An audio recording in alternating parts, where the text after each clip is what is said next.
Ésaïe, chapitre 40. Consolez, consolez mon peuple, dit votre Dieu. Parlez au cœur de Jérusalem, et criez-lui que sa servitude est finie, que son iniquité est expiée, qu'elle a reçu de la main de l'Éternel au double de tous ses péchés. Une voix crie, préparez au désert le chemin de l'Éternel, aplanissez dans les lieux arides une route pour notre Dieu. Que toute vallée soit exaucée, que toute montagne et toute colline soient abaissées, que les coteaux se changent en plaines, et les défilés étroits en vallons. Alors la gloire de l'Éternel sera révélée, et au même instant toute chair la verra, car la bouche de l'Éternel a parlé. Une voix dit, crie, et il répond, que crierai-je? Toute chair est comme l'herbe, et tout son éclat comme la fleur des champs. L'herbe sèche, la fleur tombe, quand le vent de l'Éternel souffle dessus. Certainement le peuple est comme l'herbe. L'herbe sèche, la fleur tombe. Mais la parole de notre Dieu subsiste éternellement. Monte sur une haute montagne, Sion, pour publier la bonne nouvelle. Élève avec force ta voix, Jérusalem, pour publier la bonne nouvelle. Élève ta voix, ne crains point. Dis aux villes de Juda, voici votre Dieu. Voici le Seigneur, l'Éternel vient avec puissance, et de son bras il commande. Voici, le salaire est avec lui, et les rétributions le précèdent. Comme un berger, il paîtra son troupeau, il prendra les agneaux dans ses bras, et les portera dans son sein. Il conduira les brebis qui allaitent. Qui a mesuré les eaux dans le creux de sa main, pris les dimensions des cieux avec la paume, et ramassé la poussière de la terre dans un tiers de mesure? Qui a pesé les montagnes au crochet et les collines à la balance? Qui a sondé l'esprit de l'Éternel, et qui l'a éclairé de ses conseils? Avec qui a-t-il délibéré pour en recevoir de l'instruction? Qui lui a appris le sentier de la justice? Qui lui a enseigné la sagesse et fait connaître le chemin de l'intelligence?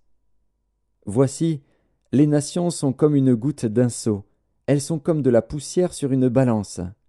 Voici, les îles sont comme une fine poussière qui s'envole. Le Liban ne suffit pas pour le feu, et ses animaux ne suffisent pas pour l'holocauste. Toutes les nations sont devant lui comme un rien, elles ne sont pour lui que néant et vanité. À qui voulez-vous comparer Dieu? Et quelle image ferez-vous son égal? C'est un ouvrier qui fond l'idole, et c'est un orfèvre qui la couvre d'or, et y soude des chaînettes d'argent. Celui que la pauvreté oblige à donner peu choisit un bois qui résiste à la vermoulure. Il se procure un ouvrier capable pour faire une idole qui ne branle pas. Ne le savez-vous pas? Ne l'avez-vous pas appris? Ne vous l'a-t-on pas fait connaître dès le commencement? N'avez-vous jamais réfléchi à la fondation de la terre? C'est lui qui est assis au-dessus du cercle de la terre, et ceux qui l'habitent sont comme des sauterelles. Il étend les cieux comme une étoffe légère, il les déploie comme une tente pour en faire sa demeure.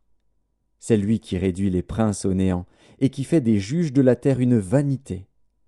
Ils ne sont pas même plantés, pas même semés, leur tronc n'a pas même de racines en terre. Il souffle sur eux, et ils se dessèchent, et un tourbillon les emporte comme le chaume. À qui me comparerez-vous, pour que je lui ressemble? Dit le saint. Levez vos yeux en haut, et regardez. Qui a créé ces choses? Qui fait marcher en ordre leur armée? Il les appelle toutes par leur nom. Par son grand pouvoir et par sa force puissante, il n'en est pas une qui fasse défaut. Pourquoi dis-tu, Jacob? Pourquoi dis-tu, Israël? Ma destinée est cachée devant l'Éternel, mon droit passe inaperçu devant mon Dieu. Ne le sais-tu pas? Ne l'as-tu pas appris? C'est le Dieu d'éternité, l'Éternel, qui a créé les extrémités de la terre. Il ne se fatigue point, il ne se lasse point. On ne peut sonder son intelligence. Il donne de la force à celui qui est fatigué, et il augmente la vigueur de celui qui tombe en défaillance. Les adolescents se fatiguent et se lassent, et les jeunes hommes chancellent. mais ceux qui se confient en l'Éternel renouvellent leur force. Ils prennent le vol comme les aigles. Ils courent et ne se lassent point. Ils marchent et ne se fatiguent point.